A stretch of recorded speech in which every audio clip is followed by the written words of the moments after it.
Hey guys, welcome back. In this video, we're going to talk about your first teaching space and what that might consist of and how you might go about finding that. So some of you are going to be lucky. You're going to have a space in your house. So I was fortunate enough. I had a 2-bedroom apartment, and my second bedroom was pretty much an office and a practice space for my band at the time. So I turned that into a teaching space, and I wish I had a picture of this. Because it looked like 5 tornadoes had gone through it, a monsoon, and whatever else. I mean, it was the worst. It was horrible. So if you think, you don't have a good teaching space, mine was probably like disgusting because I had a litter box like out in the hall for my cat. I had a dog that I had inherited from a family member that was like pissing all over my apartment. So it was like not a good setup to begin with, but I was still able to be successful in that environment, so which is very interesting.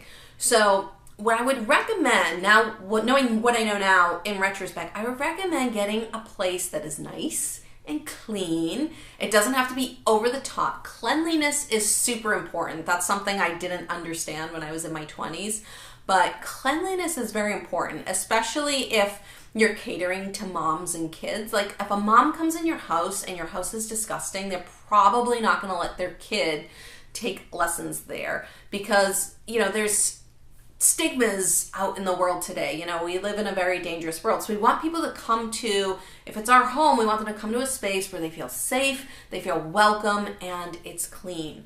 Now, say you don't have a spare bedroom.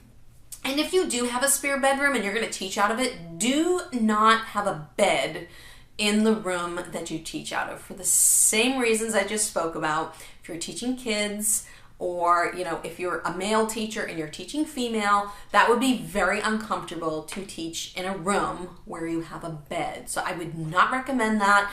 If you have a futon, that's okay, as long as it's set up in the futon position. But you should have a room that is dedicated to teaching. So this could be a living room.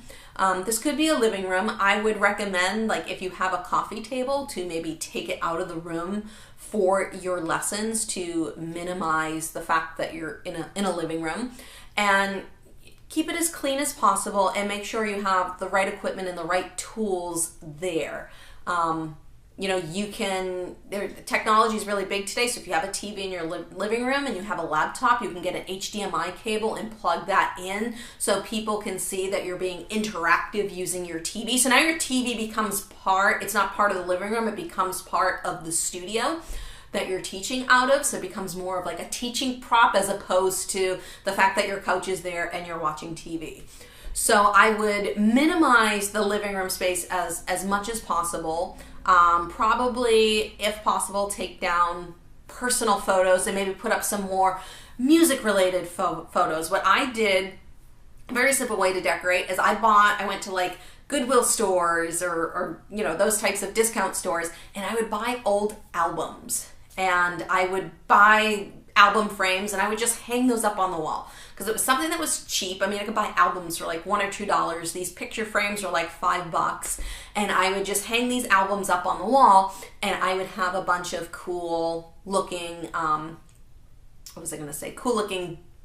decorations on the wall that were music related.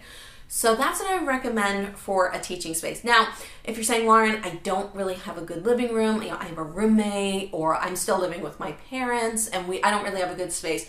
So at that point, you might want to look into renting a room from either maybe a community center. You could ask a church if you could rent a room. Some churches have spare spaces in like rectories or something where you might be able to rent a room maybe 2 or 3 days a week. And you can do that. Or maybe there's a community center in your town that you can rent a room, again, 1 or 2 days a week just to get you started. And there are some, music facilities. You could go start teaching at a music school to get students.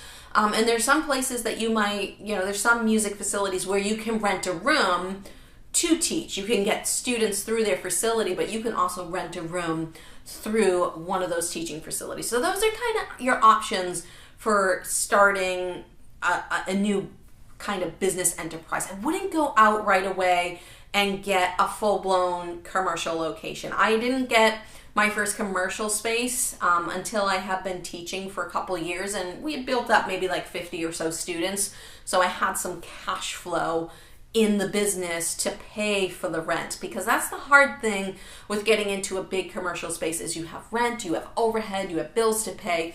Whereas if you do this out of your house, you can actually save a lot of money, but you can also get some tax write-offs by working out of your house too, which actually helps you save money. I'm not going to talk about that in this video. If you would recommend getting an accountant and talking to them about that, about a home business, and the things that you can write off in your business to kind of save you some money. So those are our avenues. Either we're using a spare bedroom or an office in a house or apartment that we have. You're using your living room, if you have a living room, and clearing it out so that it's very minimalized and looks more like a teaching space rather than a living room. And then you also could go and rent a room from a community center or from a church. You might be able to do that locally. And then the last one is to either teach at a music school or find some kind of music school-like facility that rents rooms to teachers. Those are kind of your options for getting started in the space. So see what works best for you in your living situation, and then go from there.